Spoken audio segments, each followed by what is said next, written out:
You are listening to The Brian Craig Show podcast, broadcasting from sunny South Florida. Brian is joined by his wife and co-host, Kathy. Follow Brian on social media at briancraigshow.com. And now, Brian and Kathy. Welcome to the program, everyone. I'm Brian Craig, always joined by my wife and co-host, Kathy. If you're new to the program, welcome. And this is where MAGA comes to listen to analysis of the issues. And man, I like that you've been saying that lately. This is where MAGA comes to listen. That's true. Here in the radio show, I like that's true. A good tagline. That is true. Yes. Yeah, that's right. Now, I made a prediction this morning on the radio about what happened with Nancy Pelosi and this footage they released yesterday at the January 6th Kangaroo Committee. And I have been proven right. And I'm not an I told you so. A lot of these guys that do shows, they always want to tell you when they gave some analysis or a prediction and they were right. They never tell you all the times they were wrong. You know, I'm not one of those guys, but this time I was right, spot on the money. Now, the January 6th Kangaroo Committee released a video yesterday. And because they're in this Washington Trump hate bubble of Trump derangement syndrome, you know, Washington, D.C. is like a walled-off city of plague sufferers. The plague they have is Trump derangement syndrome. And because they're in stage 3 Trump derangement syndrome for the rest of their lives and every hour of their existence, they don't see what they look like when they do these things. So they released this video of Nancy yesterday, and she supposedly is on the run. The Capitol has been breached. The speaker is on the run, and they're taking her to these secured locations. And I had said, you know, I'm looking at this video.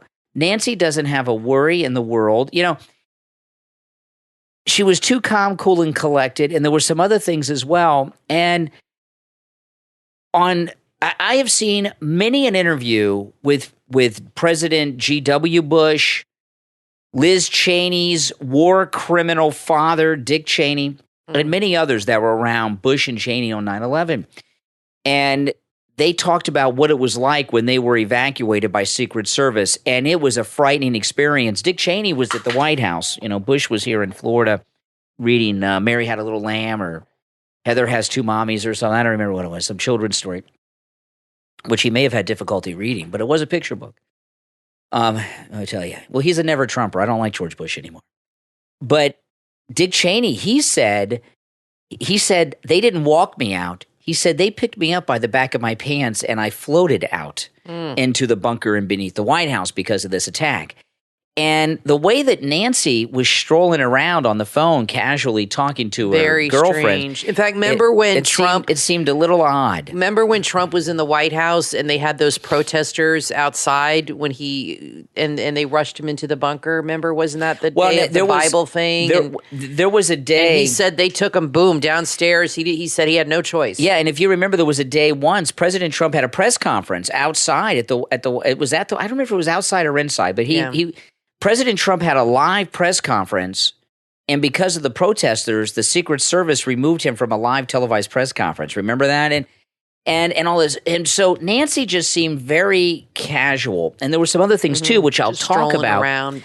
Yeah, as we go on. But now we have some information. This is in the Gateway Pundit at thegatewaypundit.com. Nancy Pelosi brought her daughter and a camera crew to the U.S. Capitol before the riot. How timely. Yeah, her son-in-law was set up outside to film. And I'm going to go through this story on this, and it gives us some detail. Wow. You wanted to document something. Nancy Pelosi's daughter is a filmmaker. She's a documentary filmmaker, so she's a professional movie maker. She's made real documentary movies that have had big releases at the film festivals and everything. So it wasn't like Nancy Pelosi's daughter was there on her iPhone. Right. You know, she was there with a professional film crew with her husband. The footage filmed by Nancy's daughter, Alexandra, Nancy's son-in-law, he was outside filming the insurrection. Julie Kelly tweeted out the CNN production on Thursday night. And this is where all of this came from. So when you watch this footage, it seemed to me, watching it yesterday, really almost scripted. That's the dog. It's not me, by the way. No, that's the dog I coughing. don't want people to think that's me. No, that's the dog coughing. Nina, she's coughing on something. Yeah. You okay, Nina? Hopefully okay, something Nina. of yours. She's disgusted by Nancy Pelosi too, obviously. That's exactly right. She's getting all choked up. Yeah, our dog's a big MAGA canine. She's canines That's for sure. Trump. I got to see if Trump has dog clothes. Oh, that'd be great. That would be I'd like to get her a little MAGA hat. I think if they're not, they're missing the boat on that. I wonder if they have the whole one of those dog thing, sweaters, and one of those costumes where it looks like they're a person walking, but it's Trump. I would love that. That'd be cool. Put that on Nina. Yes. But anyway, I saw somebody at the mall. Yeah. That had one of those costumes on their dog. Here in Florida, everybody takes the dogs to the mall. Hilarious. I thought it was creepy. But anyway, back to this. Nancy Pelosi, the entire thing was not only staged, it looks scripted. Yeah. And you got to ask yourself, why would Nancy Pelosi have a film crew prior to the event? Well, we all know why. It's like she had prior knowledge. And when you watch the film footage, you see Nancy on the phone talking to the governor of Virginia, another governor, some other people, and she's in this secured location while her office is being ransacked, right? And when I saw this yesterday, how does she have at her fingertips the numbers of all of these people that she can get them on the phone right away? I know she's Nancy Pelosi and can get numbers, and maybe she has them in her office, but they're not in the office. She's down in this secure location where they were, without notice, being rushed. What did they have time to get the Rolodex? It's almost as if she was prepared and ready for it. Well, that's the point. Yeah. Exactly. And but I don't understand how releasing this video, are they so stupid, like you said, and so much in a bubble, they don't see that that's obvious? That's the Trump derangement syndrome. Wow. They don't see reality. Or they just think people are too stupid. Well, this is what's going to happen, okay? The red tsunami is coming. The Republicans are going to take over the House and the Senate. That's pretty damning. And not just regular Republicans, great MAGA Republicans. And there is going to be a committee investigating the January 6th Kangaroo Committee. Yes, and I had said to you that I said they're going to regret opening this Pandora's box because the truth will come out. And it's kind of like the same situation with Hillary, where she started this whole Russia thing with Trump. And I remember thinking, I don't know why she's doing, because she was behind all that, why she's doing this, because it's only going to highlight what she did wrong. And that's what's happening here. The truth will come out through their investigations. It already is. I mean, the fact that she was there with the camera crew and ready to go and didn't look afraid at all. In fact, she looked like a woman in charge. Of a situation. You know what I mean? Almost as if on cue. Yeah. So this incident, when the MAGA Republicans take over, is going to be investigated. And this little bit of film footage they brought in here at the end with Pelosi is going to be one of the many things that exposes them. And, this hatred they have of Trump, it's about a lot of different things. But the main thing that Trump did, I've talked about this so much because others have not picked up on this. People ask, why do they hate Trump so much? They tried to get him on their team. When he was president-elect, James Comey, when he was the FBI director, went to Trump Tower. And if you remember, when President Trump was president-elect, he was at Trump Tower, and all the government people had to go through the lobby in front of the cameras to go up the elevator to meet President-elect Trump. And Comey went up there, and he threw on Trump's desk that fake Russian dossier that we now find out that the FBI paid for. A lot of information come out of that. And Comey said to President Trump, we can either investigate this or it can disappear. And by investigating it, that means, make it a pain in your butt. And he said, get out of here. And then he later fired him. And when he threw Comey out with the fake Russian dossier, that's when they decided, okay, we can't allow this. We can't control him. Other presidents have come up through the ranks of the party, even Obama. People think these presidents just come out of nowhere, some hick from Georgia or some hick from Arkansas. That's not the way it is. These people that become president and vice president are groomed from an early age to be in these places. They're either in league or compromised. And President Trump came out of nowhere, and because President Trump is as wealthy as you can imagine, $10 billion, net worth. The special interest and all that, he's already got all the money. They can't buy him. And when they couldn't control him, they decided they had to do something. Well, I think we understand now why Comey came out a week before the election and said all that stuff about Hillary, because I think that was clearly strategic, and it definitely did hurt her. It didn't help. I'm not saying she would have won, but it didn't help her. And it was like a week before the election when he came out with all that stuff about Benghazi or whatever, that she was being investigated and all this. Now, I was always wondering why he was doing that to her and not helping her, but now I understand why. Because he thought Trump would be very easily manipulated, and he thought Trump would play ball with them, and he figured if I get him in office, he's stupid, and he'll do whatever I say. And maybe that's when he got the dossier. Yeah, was that week, and maybe that's when he decided to come out and report that about her, because he figured I have this dossier, he'll do whatever I say, and I have the power of the president. I bet you that press conference, that he got that dossier right before that press conference, and that was the decide. Does that make sense to you? And that was the deciding factor. Yeah.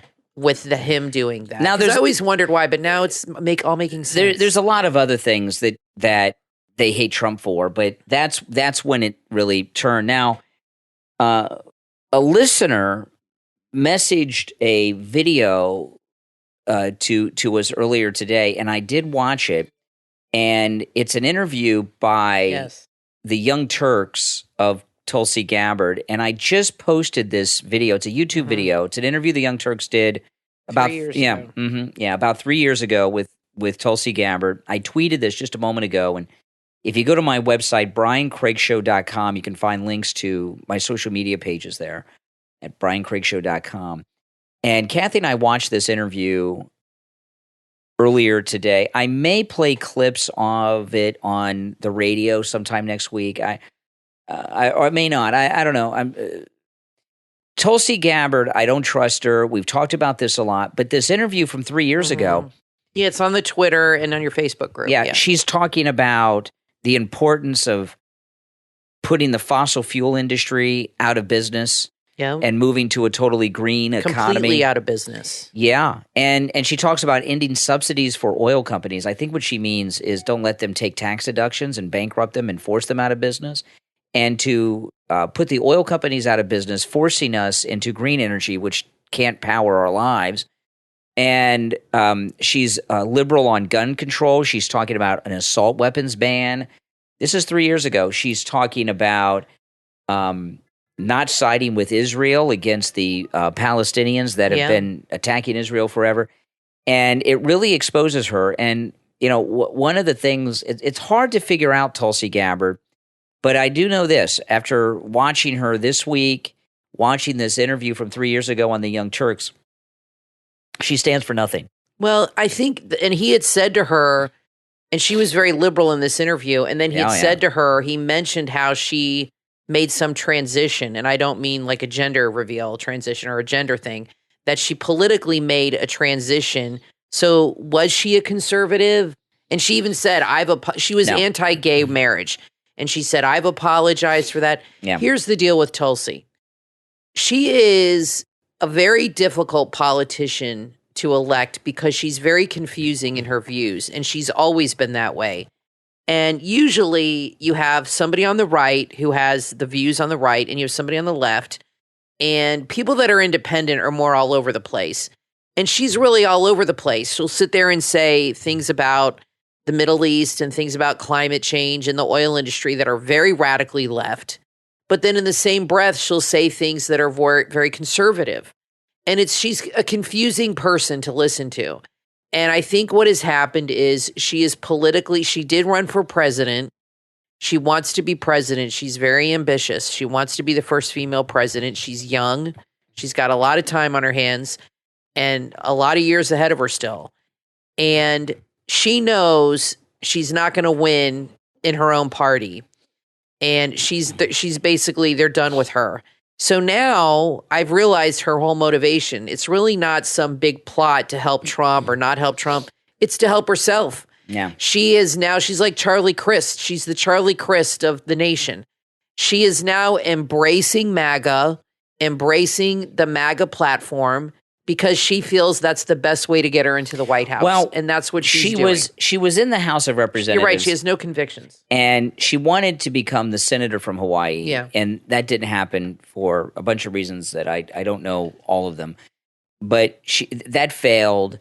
So she's just fake. She stands for nothing. She's the worst of the worst. She flip-flops a lot. She'll, like you said when we were watching, you said she's the kind of politician who has no convictions, and she will say whatever she has to say, like Charlie Crist, who has changed parties 3 times, by the way, to get into office. And that's what's going on with her.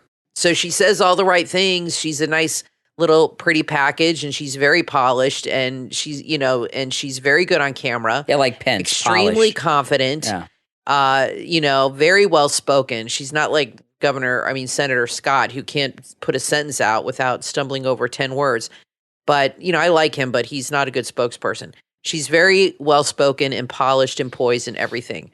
But you're right. Her motivation for being MAGA now, and she's helping MAGA candidates, is because she can't win in her own party. Yeah. So she's now embracing MAGA and the MAGA people because she knows there's a red wave coming and she wants to be a part of it. Yeah. Well, that's clearly it. She's looking for personal advancement. She can't be trusted.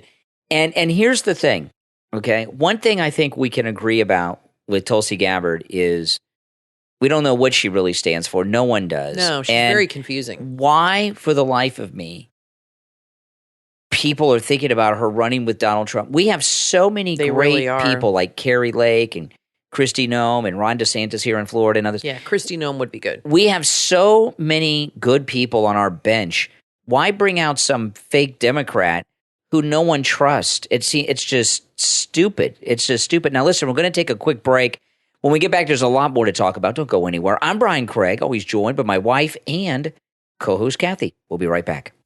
Want to know where all the bodies are buried? Author Robert Allen Miltenberg holds the key to that question in his book, Pool Boy to the Mob, Everybody Out of the Pool. Author Robert Allen Miltenberg holds the key to that question in his book, Pool Boy to the Mob. Welcome to Mob-Ammy Beach. This book is a fictionalized account of Miltenberg working at a mob-owned Miami Beach hotel in the 70s. If you're a fan of The Godfather, Goodfellas, or The Sopranos, you will love this story that's full of colorful characters and wisecracking wise guys. It's a story with everything from Playboy bunnies and weaponized parrots to shattering the glass ceiling and getting away with murder, all in paradise. This is a wise guy tale you've never heard. Surrounded by pools, the trick for Bobby Moskowitz was not slipping in the one thicker than water. Bobby lived to tell the tales, and now you can read all about it. The funniest mob novel since Jimmy Breslin's The Gang That Couldn't Shoot Straight. Pool Boy to the Mob, Everybody Out of the Pool, from author Robert Allen Miltenberg, available on Amazon. Order your copy right now.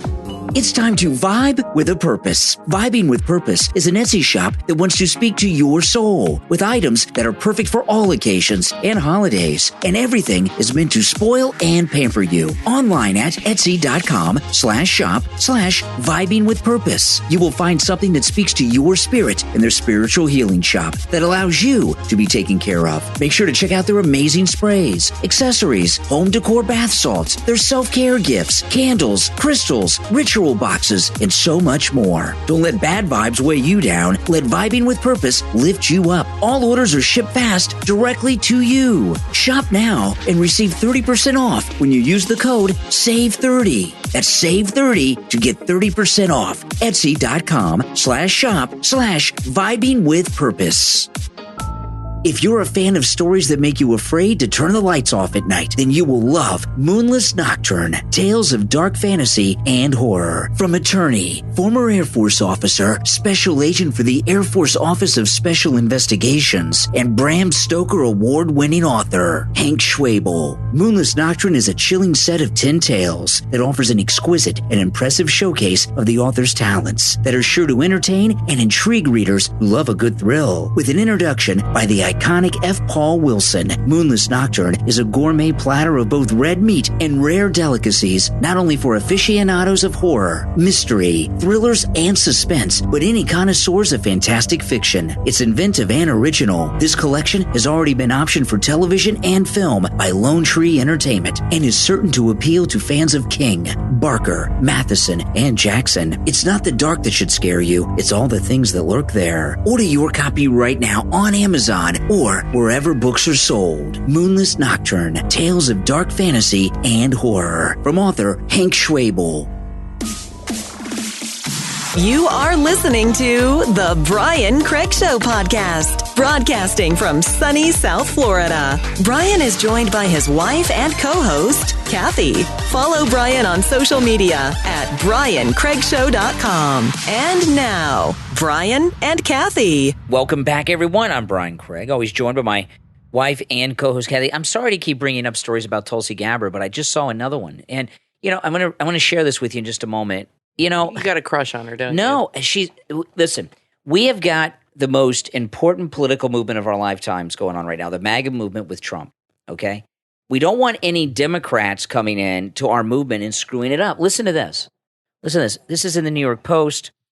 Megyn Kelly urged Tulsi Gabbard to join forces with Republican South Dakota Governor Kristi Noem in a 2024 White House bid, saying it'd be the best-looking ticket ever. Megyn Kelly asked Tulsi Gabbard, who is officially an independent, if she considered throwing her hat in the ring for the presidential ring for the other side and all of this stuff. Listen, I listen. That's what she wants. I listen to Megyn Kelly's podcast, and it's pretty good. She does good interviews. She interviewed Bobby Kennedy Jr. a few months ago, and Bobby Kennedy Jr. talked about the assassination of his father. And President she's a Kennedy. Good interviewer. She is good. And it was fascinating to hear Robert Kennedy Jr. talk about it because he has inside theories and information that we don't, because it was his father and his uncle who were killed, and it was fascinating. She has good interviews. And I know a lot of you will listen to Megyn Kelly and say to yourself, hey, listen, Megyn Kelly, she's right on this, she's right on that. Yeah, but do you trust her? You remember all that hassle she gave Trump when he said she was bleeding out of her ears and everywhere, and she made that thing out of it? Megyn Kelly is not to be trusted. She does not like Trump. And, when Trump ran the first time in 2015, and we had like 16 different Republicans, however many it was running, people that were public conservatives grabbed on to different people. Glenn Beck and Mark Levin were with Ted Cruz. I was always with Trump, by the way. I was with Trump back in 2011. He was talking about running against Obama, and I was talking about wanting to back Trump back then. I was always with Trump from the moment he came down the escalator.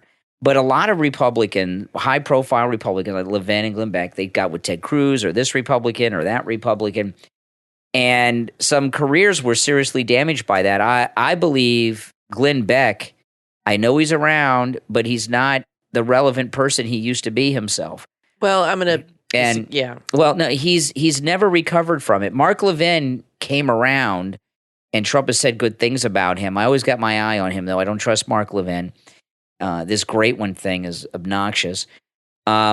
So Megyn Kelly and other people, like Ben Shapiro was a never Trumper. A lot of people that were never Trumpers talk like they like Trump now, but they're lying because they've seen how Glenn Beck destroyed his empire from never-Trumperism. So you can't believe Megyn Kelly and some of these people. But I do believe Megyn Kelly. And I'm not saying she loves Trump, but she does defend him a lot.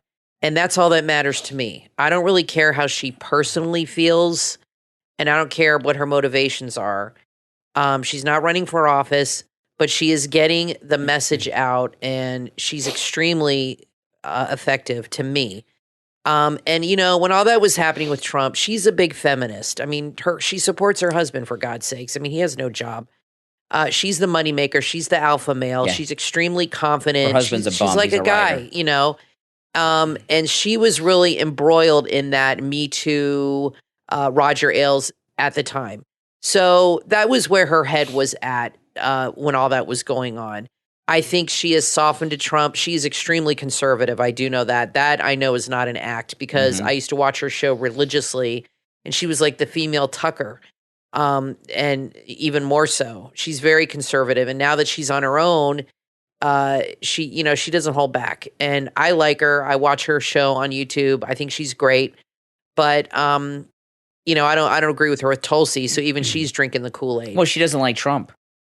And she's still got problems with Trump. We'll see but Megyn does defend him now. And she says, look, there's no, and he wasn't always, they had words with each other. So it went back and forth. It goes both ways. Megyn Kelly knows she's a manipulator. Like, for example, Megyn Kelly in the last few weeks has taken a big change on her podcast.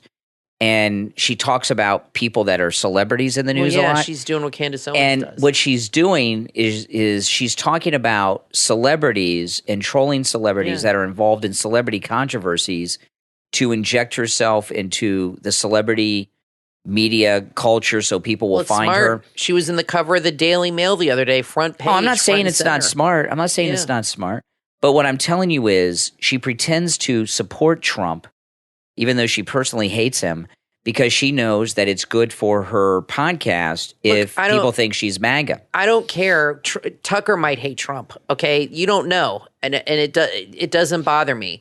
Because they're not running for office. Well, I don't know what's in their heart, and I don't know. What matters to me is is the message that's getting out and what's being reported. And if they're reporting what needs to be reported, and if they're telling you everything you need to know, that's what matters to me. I'm sure a lot of people that say they like Trump don't really like him, and you'd probably be shocked. But what matters is that they're defending him, they're talking about it, and they're exposing what's really going on. Now, with Tulsi, she is exposing things, but I have yet to see her defend Trump or utter his name out of her mouth. Like you know what I mean? She is out for herself, and all you have to do is watch an interview from just a couple years ago on the Young Turks, or a lot of interviews she's been on. And you're right. You've always said she's very radical, and she is. But she also takes a conservative bent on other things. So she is very, very confusing. I could see why she didn't get elected to the Senate, because she is very conservative on some things. But she is doing this not to hurt Trump, not to help the Democrats. She is doing this to help herself, clearly. She wants to run for president again, but she is going to have to run as a Republican. She's going to have to switch parties because no independent ever wins. So that would be a waste of her time and money. So I'm waiting for her to switch parties completely, but she has to start backing these candidates and getting involved. But I think on the inside, there's a lot of people like you that don't trust her motivations, and they're waiting to see what she actually does next. Well, but, she'll run for office. I have a kind of a rule I live by with these people. Yeah. You want just like total loyalty like you have. It's not like that all the time, but as long as they're saying what needs to be said, you don't know, because I haven't said matters. what I was going to say, so you don't know. What I say, I live with you. What I say is this, this is a rule that once a never Trumper, always a never Trumper, and never trust a never Trumper. Okay. Okay? You don't think, you trust Candace Owens now, don't you? Not fully. I always have my eye on her too. So no matter what. She was a big never Trumper in the first campaign. Yeah. She was a big never Trumper, and she said terrible things about President Trump. I like Candace Owens, but I've always got my eye on these people. Yeah. No, I know. You always have to have one eye open. You got to be very cautious. That poem of the snake that Trump reads all the time is about never Trumpers. Now, on Sunday, yes, I've gotten invited to an event with Steve Kane with the greatest governor ever, Ron DeSantis. Yes. And this is an amazing thing. I am getting text messaged and phone calls from people that I haven't heard from in years. It's like I won the lottery, and all of a sudden I got all these cousins coming out of the woodwork. I'm getting calls from people that I haven't talked to in so long. You're like the rhinestone cowboy. I don't even know who they are, and they're calling me, and they're calling because their friend or someone else wants to go, and all these people are asking me if I can get them in to meet Ron DeSantis. Let me tell you, we're gonna Steve Kane and I are gonna be with Governor Ron DeSantis on Sunday at Wings Plus, a longtime sponsor of us on the radio, in Coral Springs here in Florida on Sunday. The event starts at 1:00. And Wings Plus, for you guys in Florida, it's the Sample Road location. and it's about a mile west of University Drive on the south side of Sample Road, and it's a free event. You're all invited. This event is massive. I went to Wings Plus today and got takeout for lunch for me and Kathy and our daughter. Which is very good, by the way. Oh, it was spectacular. Yeah. And I got their wings, which are always great, and they have a seasonal dish that is unbelievably good. I'm going to talk about this a lot on the radio next week. Pumpkin soup. And I love pumpkin. Kathy will tell you, I love pumpkin. If I bring home a pumpkin pie, Brian will literally, the whole thing will be gone within probably 48 hours. 48 minutes. I hate 48 minutes. I hate pumpkin pie. I love anything I don't pumpkin. touch it, and neither does Emily. So it's all you. But yeah, he'll eat it very quickly. I love everything pumpkin, and this pumpkin soup is unbelievably good. But anyway, I went over there today, and they were doing the starting the prep for this event on Sunday, and they are expecting. I'm not going to give the number that they're projecting. Okay, but because it was given to me in confidence, but a lot of people, and Governor DeSantis had been at Wings Plus before when he was running, and this guy is a rock star. He is second in popularity only to our President Trump. And I was talking to people today, and I see what's already happening because I was at Wings Plus today, and their phone was ringing off the hook with people. Anyone who this is an election year, right? Midterm elections. Every office holder and anyone running for office who's a Republican is trying to angle their way in there. Every person running for city council, county commissioner, Congress, on top of all the sitting officials that currently hold office, the local mayors, all these people are showing up. And that doesn't even include, because I've already gotten word of this, the fat cat donors are calling to get in there. And, I've got a personal invite, as does Steve Kane. And I was talking to someone at the radio station today about what's going on. I said, you got to be in, in these private meetings. It's like crazy because you've got everyone that's running for dog catcher is there. People running for sewage commissioner show up, right? And these local people that hold office at like the municipal levels, the county levels, they're so tacky.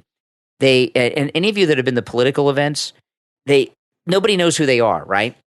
So they wear shirts that have their names on them that are embroidered, and they're embroidered huge, and it'll be like their name, like it'll be like John Smith, City Commissioner, City of Pembroke Pines. So there are these, it's ridiculous. So all of these office holders from all over South Florida, which is a huge area, everyone running for office, they're all trying to weasel in. Then you get the fat cat donors that are trying to weasel in. And I've been to a lot of these high-level politicians, people running for president of the United States at Wings Plus. I have never seen activity around a governor. I've been there with our last governor. I was we did an event with Rick Scott, who's one of our senators in Florida now. He was the governor before DeSantis, great Republican governor for 2 terms. And I was at Wings Plus with him when he was running for governor for re-election. And there were a lot of people there, but it wasn't like this. And it's like 2 days out because today's Friday. We got Saturday and Sunday still. It's completely insane. And I've never seen excitement around a governor. I've been around a lot of governors in Florida. This is not my first governor that I've had contact with. And in fact, I have had personal connections to, I hate to admit it, but this governor, Governor Rick Scott, the governor before Rick Scott, who's now a scumbag Democrat, he used to be a Republican, Charlie Crist, and Jeb Bush, and even the governor before Jeb Bush. So I've either known personally or had interactions with Florida's last 6 governors, okay, while they were governor. And I've never, with the past 6 governors, and these past 6 governors, some of them were like Florida politicians forever. I've never seen anything like what's going on right now with Governor Ron DeSantis at this event. And I know there's probably a lot of frustration with Ron DeSantis because if Trump were in the White House right now, we'd be talking about him being our nominee in 2024, and it's not his time. It's 2028. But the support around Ron DeSantis, it's much like the support for Trump. Very similar thing on a little bit smaller scale. But, Kathy, you'd mentioned this on the podcast a few days ago. Kathy's mother was in Canada and just came back from Canada, and she was in some obscure backwater hick town out in the middle of nowhere in where Canada. She grew up. Yeah. Haileybury. And they got Florida plates on the car because they drove to Canada from Florida, and the people see that she's from Florida, and they start talking to her about Ron DeSantis out in the sticks of Canada. And other than Trump, I've never seen anything like this. She said they want him to be the prime minister. She said, well, that's never going to happen. Well, after he's president. All she said was, I'm from Florida. And she said the first thing out of their mouth, we love Ron DeSantis. Well, we These do are too. Canadians. We love Ron DeSantis. It's crazy. We wish he could be our prime minister. My mom's, well, too bad. He's my governor. I'm lucky. Yeah, Everybody loves this guy. He's amazing. Amazing. And even though Steve and I have a private invite, this private meeting, it sounds like it's going to be insane. It sounds like I'm going to be in a room with the Beatles and Elvis. I know. In the 60s. You know what I mean? Almost as probably better. I think it's better. It's better and bigger, but I've never seen anything like this, and it's crazy. Yeah. And this was an interesting thing because I've known about this now for a couple of days, and I talked about it yesterday morning on the radio, and the governor's people had asked me not to say where it was going to be. And I thought that was a little ridiculous. I did. I said to them, I said, come on, it's gonna leak out. And they said, no, we can't have you on the radio saying that. I said, okay, we'd ask you not to do it.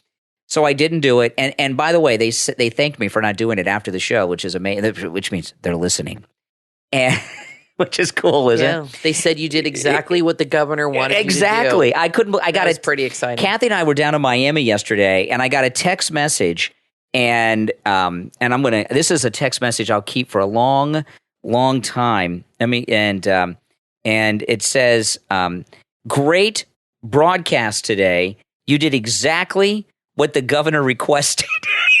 On the air. You should take a screenshot of that. I'm going to save that framed. One. I mean, what kind of text? Man, that's awesome. That's exciting.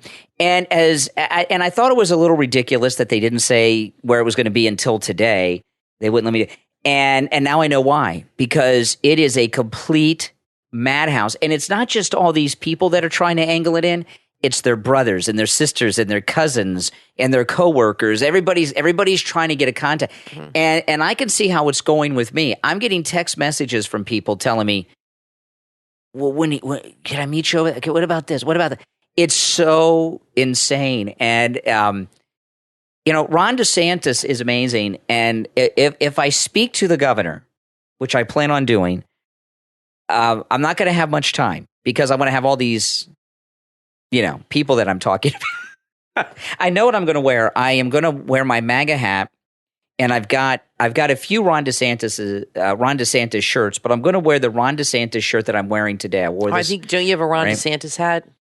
I have a Trump DeSantis 24 hat. I don't think I have a Ron DeSantis. I do have a Ron DeSantis for governor hat. I'm going to wear my MAGA hat, and but if I speak to the governor and I plan on it, I'm not going to have a lot of time because I got all these, dog catchers that are going to be, they're trying to get in with him, and the sewage commissioner and the this and that.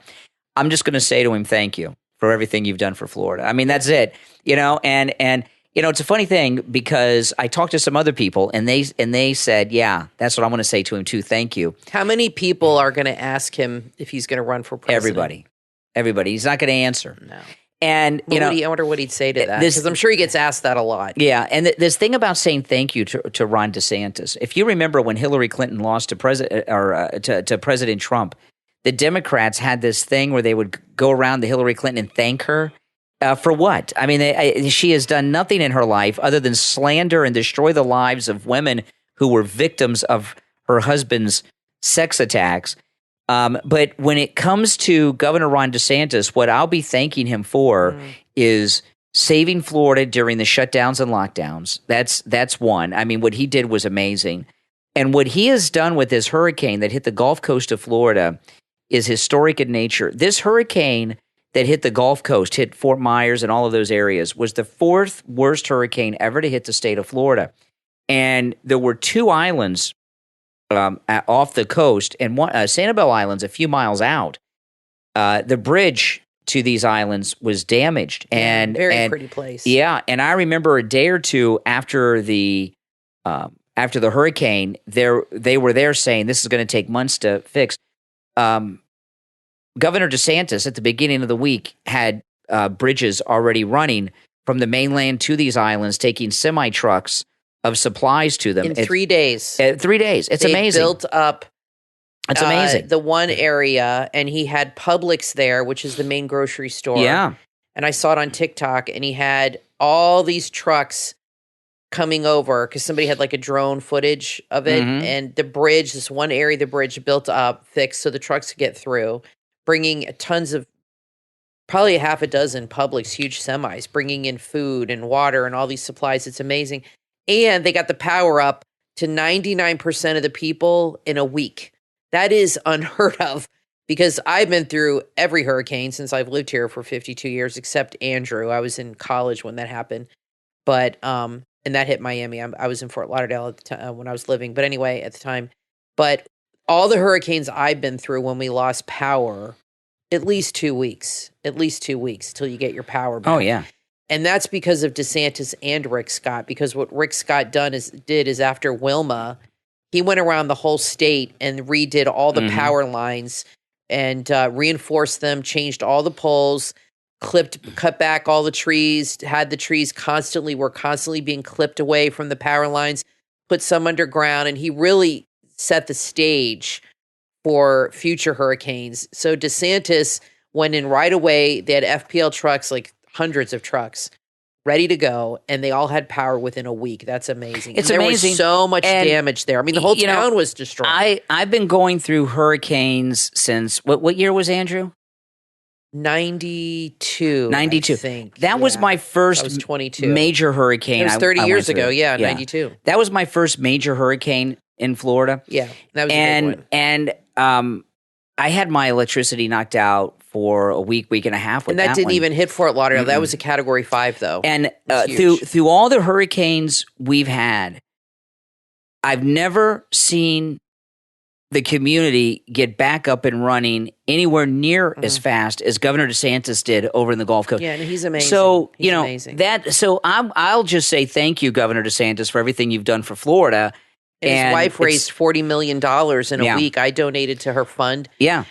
She raised like $38 million in a week. It's amazing what they've done. For the families there for food and things like that. They're incredible. It's amazing. But as much as we love him, his time to be president is 2028. He'll be the second MAGA president. And that's the way it is. And I think Governor DeSantis has accepted that. Now, I want to take a moment to thank all of our Patreon supporters for their support of the program. And Patreon supporters, make sure that you check out the Patreon page and maybe even have the notifications turned on for it, because Kathy and I post content up there that is exclusive to Patreon supporters all of the time. We had a bit of a personal crisis yesterday. I'm not going to go into it now, but we put it up on Patreon and kept you guys updated and other things too.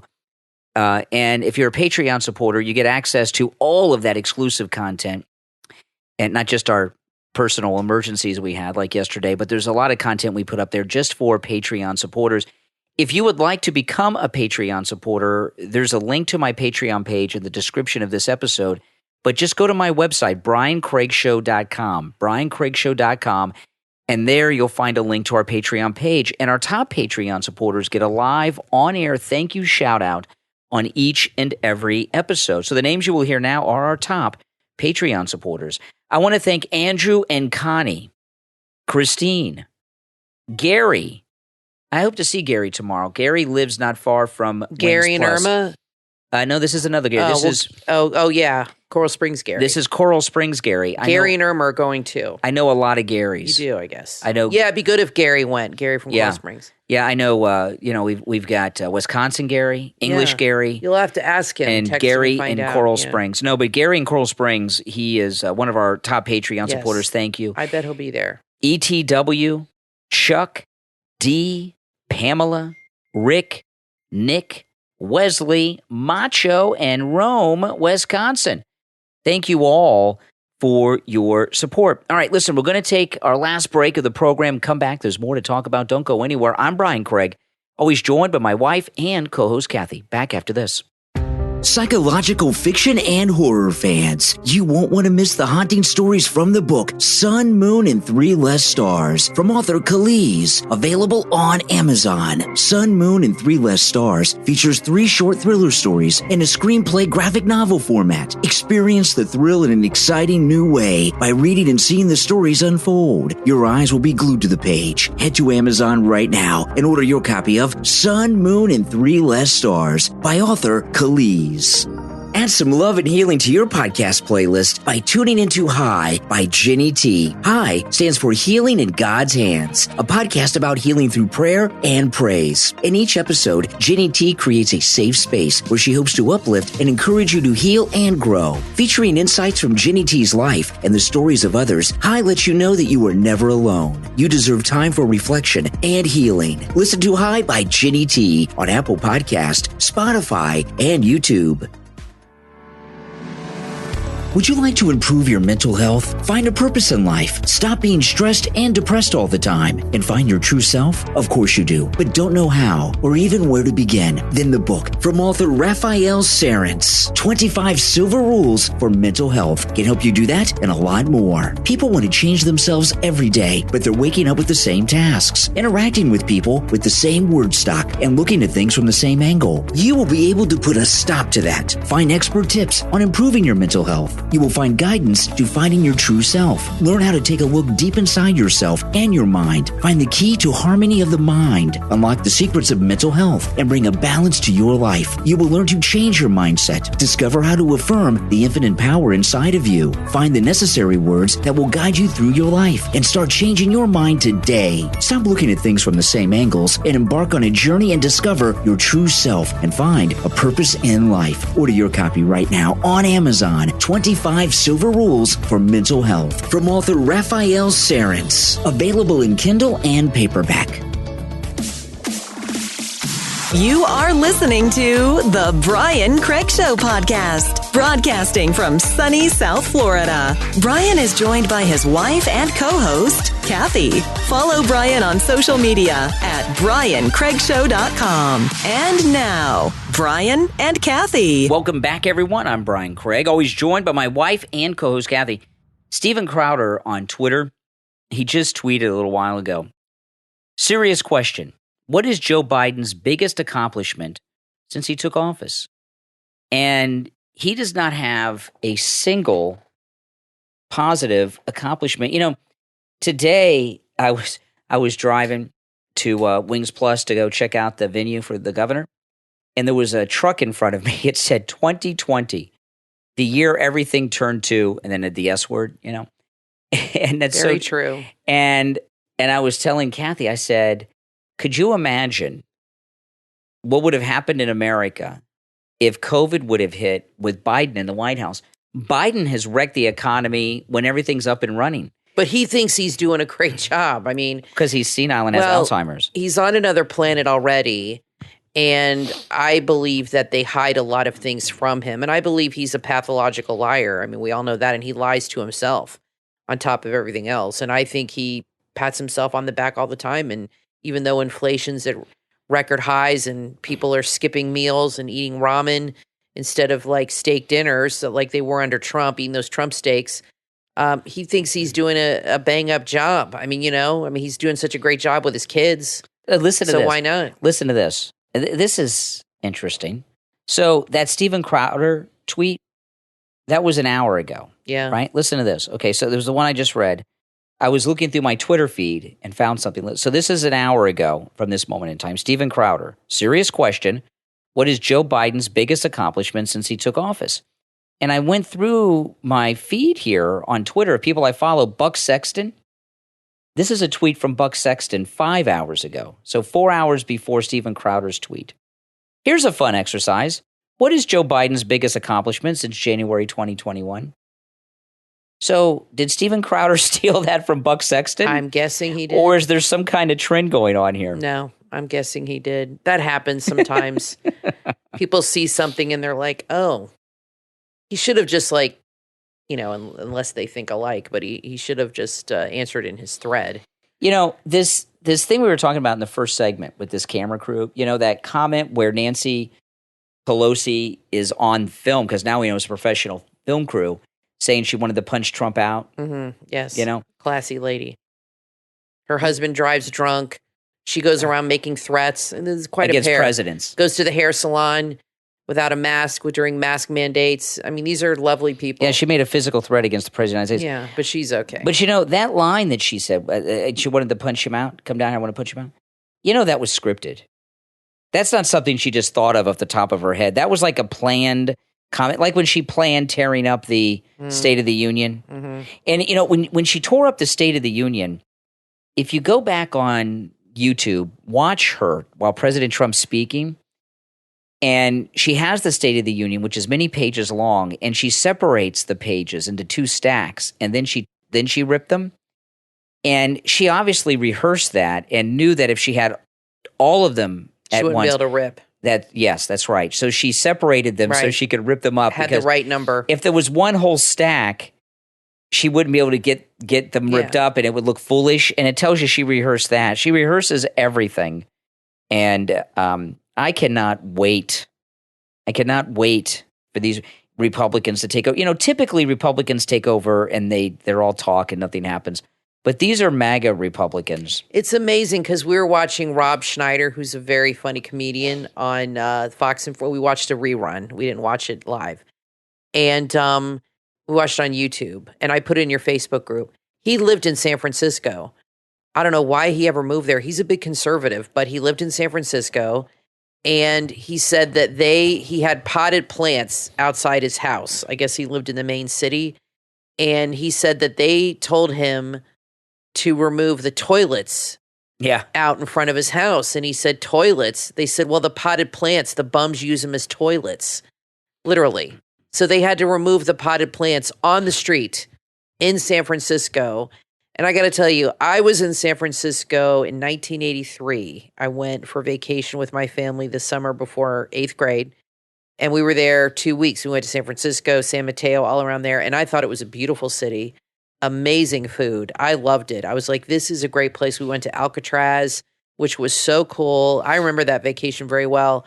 And it was, the weather was beautiful. It was July and it was nice and cool. And I loved it. I thought this is a great place to live. And my stepmom was from California, so she was very familiar with San Francisco.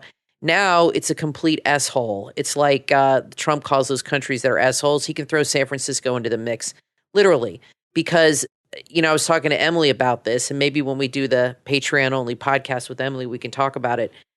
And she was talking about Skid Row in L.A., how they have a section set aside for Skid Row in Los Angeles. And I said, these places, they encourage this kind of activity. They encourage homelessness. They enable it. They're enablers. They encourage drug use. They encourage people pooping in plants. And I said, it's one thing to help people, but it's another thing to encourage it and enable it. And when you do that, I told her that's where all the bums, they'll flock to it. When you have a city that's like friendly to bums, that's where the bums are going to go. And I said, that's what's happened in these great California cities is the leaders are encouraging this kind of behavior. And the people are fed up now. And they said everybody's leaving all these great cities and moving further east because they're like Rob Schneider. They're absolutely fed up with paying all these taxes and having people poop in their potted plants in front of their house. My God. So Andy Cohen, you guys... That's Nancy Pelosi's city, by the way. That's the connection with her. You may know Andy Cohen. He does all the housewife shows. Yes. Listen to this. Andy Cohen stunned Hillary Clinton when he confessed to having a wonderful liaison with one of her Secret Service agents. But he didn't read this. He wouldn't tell her which one. The Watch What Happens Live host opened up about his bombshell revelation while speaking at BravoCon in New York City on Friday, saying Hillary and her daughter Chelsea had different reactions. Andy Cohen said, I did not tell Hillary who it was. She didn't ask, but seemed titillated by it. Chelsea seemed completely shocked. The Clintons appeared on his talk show last month to promote their Apple TV show. He says, I do have to say, every time I see you, Secretary Clinton, I think I had a wonderful liaison with one of your Secret Service agents in the 90s, Cohen says. He thinks. When you were First Lady. Well, he's had sex with so many people. I guess so. When you were First Lady. Hillary's jaw dropped, and she couldn't help but laugh about the news of the fling, which took place more than 2 decades ago. I don't know. It's probably some guy he met in a bar that told him he was Hillary Clinton's secret. Unless he actually had sex with him in the. How would he know? Showed him his badge. He could have just told him that. You Showed know, him his badge. I'm Hillary Clinton's Secret Service agent. I mean, he could have just been lying to him. How did he prove it? I don't know. I don't know. But that's that back in that time, that was a big deal. Oh yeah. I mean, I'm sure it's true, but I'm just. What a joke the Clintons are. Yeah, they are.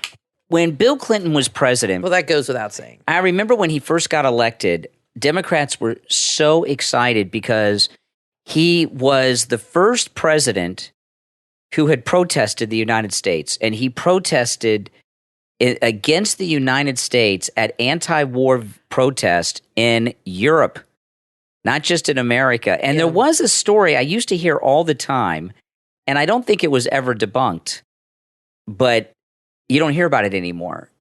It was reported when he was running for president, the first time, Bill Clinton, that he was at an anti-Vietnam War protest in Russia, in Moscow. He had visited Moscow and took part in an anti-war demonstration in Moscow.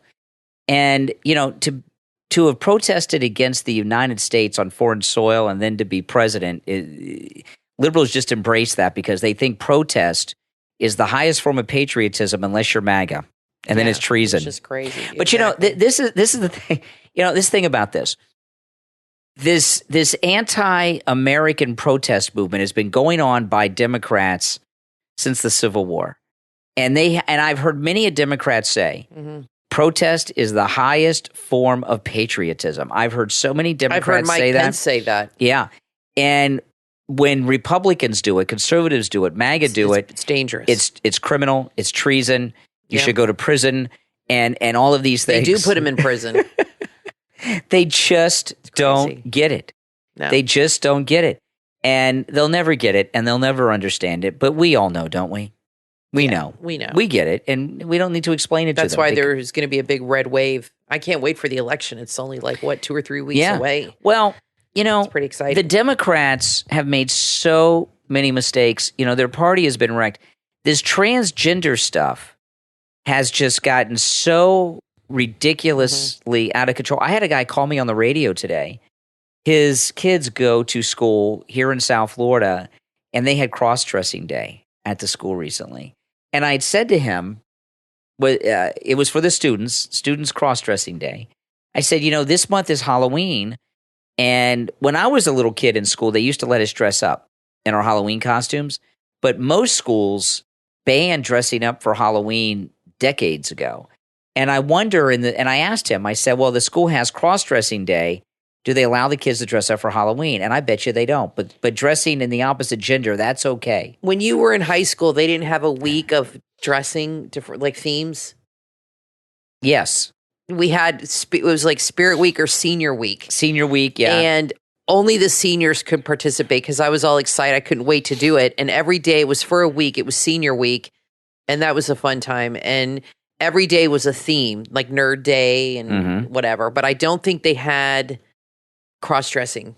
I'm pretty sure they did not. There was not cross-dressing day. But they did have dress-up days for Senior Week. Yeah, I remember that. There was one day everybody would dress up in suits, dress up all fancy. Yeah, we just had, it was for a week. I only remember Nerd Day and everybody. And they took all our picture out by the parking lot, which was fun. Well, Revenge of the Nerds was around then, so that was a big deal. That was a big thing. So I wonder what they do. Yeah, I guess now they do cross-dressing. They do cross-dressing day. They used to do this. So you have to see, so that means, okay, let's just break this down real quick.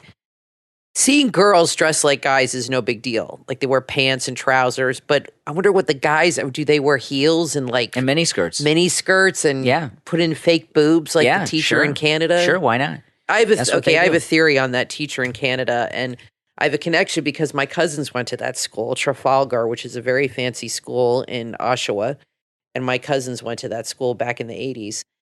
They're fancy, and I have a theory on that teacher, and I told you the guy with the boobs, because they talked about on Greg Gutfeld. It's obviously he is mocking transgendered people. I don't think this guy's transgendered at all. He's mocking them because nobody has prosthetic boobs like that that's transgendered, and they should not embrace him at all. He's making fun of them in a way, and he is also, I believe, trying to save his job.